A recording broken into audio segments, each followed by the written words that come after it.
황당한 일이 있었다는 한 아파트를 찾아가 봤습니다. 400만 원치 한 달에. 아니요, 한 번도 없어요.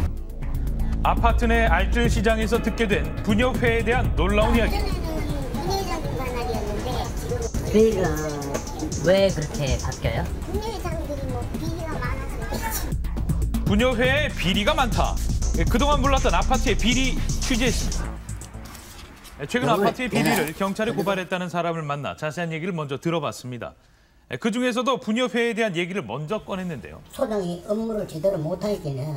동대표에 가서 시정해라 이런 거에 좀 관심을 가져라. 수업차 이야기를 했다는 말입니다.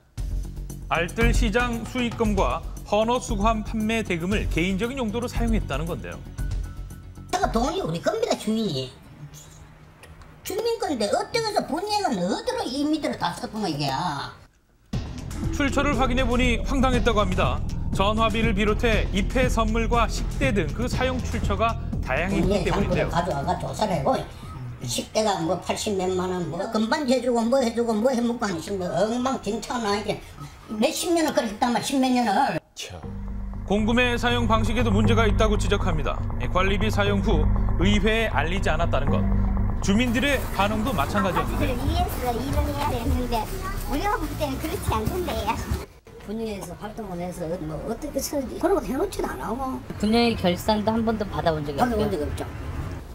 당시 분협회 임원들을 찾아가 봤습니다. 하지만 만날 수 없는 상황. 어렵게 밤늦게 통화를 시도해봤는데요. 아니 선생님 저거 안 가면 하늘로 두고 맹세하지. 공금으로 절대로 못 씁니다. 만원을 막 하면은 꼭 단지 밥은 먹은 거 맞고 그 외에는 일철 제가 알기로는 놀러를 한번 간 날이. 그게 잘못된 건데요. 자, 그런데 헌어 판매 대금에 대해서 아파트 대표는 전혀 모르고 있었어요. 분야에 헌옷 이것 때문에 문제됐거든요. 그 헌옷을 갖다가 한 것도 제가 이걸 아는 것도 5분에 3분에 알았어요. 네. 옛날부터 분야하고 저걸 뭐고 저 수의계약을 해가지고 한다 그러더라고. 그런데 헌어 판매 수익을 분협회가 관리하는 것이 마치 관행처럼 이어지고 있었다고 하는데 이런 관행이 가능했던 이유는 뭘까요? 전 동대표고 20년 가까이 회장 동대표를 했으니까.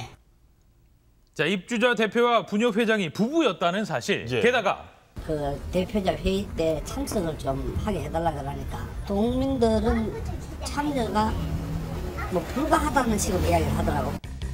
아파트의 폐쇄적인 시스템에 문제가 있다고 말하는 주민. 민원을 넣어도 제대로 처리가 되지 않고 있는 상황이라는데 그렇다면 아파트 관리소장이 투명한 아파트 관리비에 감독을 해야 하는 것은 아닐까요? 관리사무소 관계자의 얘기 한번 들어보시죠.